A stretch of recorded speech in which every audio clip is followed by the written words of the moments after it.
मेरे ना रहने पे भी तुमको तकलीफ थी, रहने पे भी तकलीफ है, चुप्पी साधे हुए तब भी तकलीफ है, बोलते हैं तब भी तकलीफ है।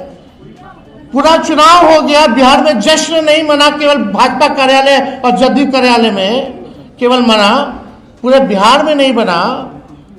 चर्चा चुनाव के बाद तेजस्वी की हारने की हो रही है, ना कि इनकी जीतने की हो रही है। हमने बोला कि भाई ये सत्ता में चाहे जैसे तैसे आए हो, लेकिन 100 दिन सरकार बनने से लेकर 100 दिन तक हम इस सरकार को कुछ नहीं बोलेंगे। अब हम लोग चाहेंगे कि बाकी का 1,90,000 रुपया भी माताएं बहनों को जल्द से जल्द दे दिया जाए। 1 करोड़ जो नौकरी की जो बात की गई थी, वो 1 करोड़ नौकरी भी लोगों को दी जाए।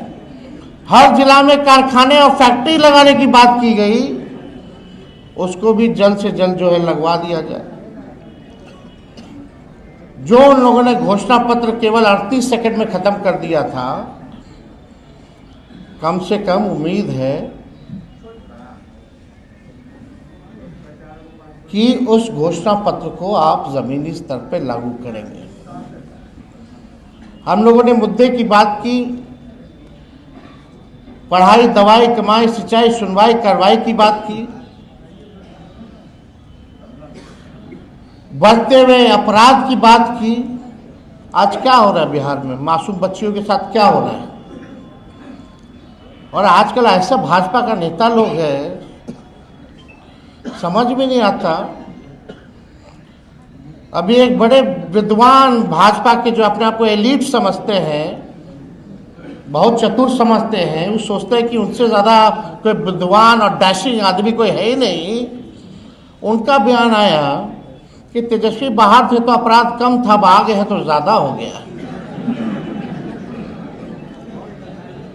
गजब बात है। बच्चियों के साथ गैंगरेप हो रहा है, बलात्कार हो रहा है, हत्या हो रहा है, और इस सवाल को मजाक में उड़ा दिया जा रहा है। क्या लगता है इन लोगों के पास कोई रिस्पॉन्सिबिलिटी या कोई जिम्मेदारी बनती है? निफिक्र है। इनको ये भी पता कि तेजस्वी अपराधी है, तो भाई जेल में बंद करो ना। अगर मेरे ना रहने पे भी तुमको तकलीफ थी, रहने पे भी तकलीफ है, चुप्पी साधे हुए तब भी तकलीफ है, बोलते हैं तब भी तकलीफ है। पूरा चुनाव हो गया, बिहार में जश्न नहीं मना, केवल भाजपा कार्यालय और जदयू कार्यालय में केवल मना, पूरे बिहार में नहीं बना। चर्चा चुनाव के बाद तेजस्वी की हारने की हो रही है, ना कि इनकी जीतने की हो रही है। क्योंकि किसी को विश्वास ही नहीं था कि चुनाव का नतीजा क्या आएगा। लेकिन जिस दौर में हमारा देश है, केवल बिहार की बात नहीं, यहां जो लोग डेरा डाले हुए थे, प्रधानमंत्री कूद कूद करके हर हफ्ते आते थे, गृह मंत्री तो मौर्य को अपना घर बना लिए थे, पूरा भारत सरकार मंत्रिमंडल लग रहा था कि देश में और कोई काम नहीं बचा, बस बिहार का चुनाव है। आज कहां है मोदी जी, जो आप कहते थे 56 इंच, कौन से गाना गा रहे थे? आज क्या हालत है बिहार का? कौन लोग है भाई?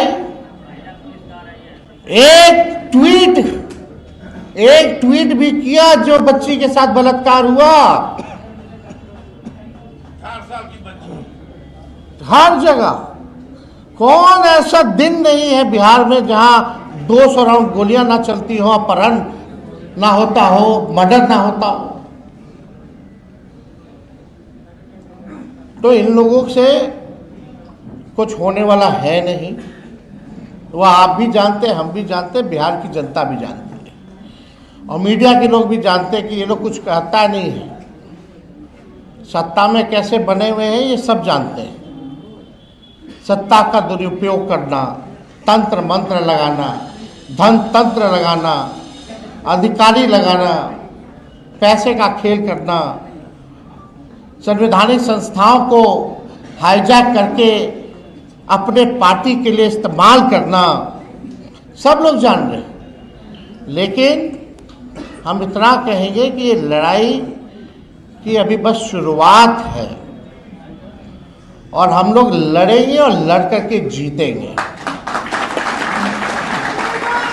और हम लोगों को चाहे भाजपा हो, ये हो, वो हो, लोग परिवारवाद की बात करते थे। आज पूरा भाजपा का मंत्रिमंडल उठा करके देख लीजिए तो भाई कौन है। नितिन नवीन जी को भी हम बधाई देते हैं, राष्ट्रीय अध्यक्ष बने भाजपा के। उनके पिता भी क्या थे? हाँ, वो परिवारवादी नहीं है, लेकिन उनको राष्ट्रीय अध्यक्ष बनाया गया कि नहीं बनाया गया?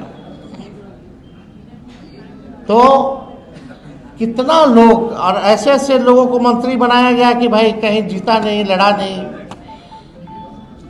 तो हमको तो इस सब पे बोलना नहीं है, सब लोग देख रहे हैं। लेकिन अब हम सब लोगों को गंभीर होकर के बिहार के भविष्य को, अगर बिहार को बचाना है तो सबको एक होकर के लड़ाई लड़नी पड़ेगी। और अभी तो सत्र शुरू होगा 2 तारीख से, बजट सत्र शुरू होगा, पार्लियामेंट भी चलेगा। उसके बाद हर जिले का हम लोग कार्यक्रम बना करके, घूम करके हम लोग जो है नया मजबूत संगठन जो है बूथ वाइज जो है हम लोग बनाने का काम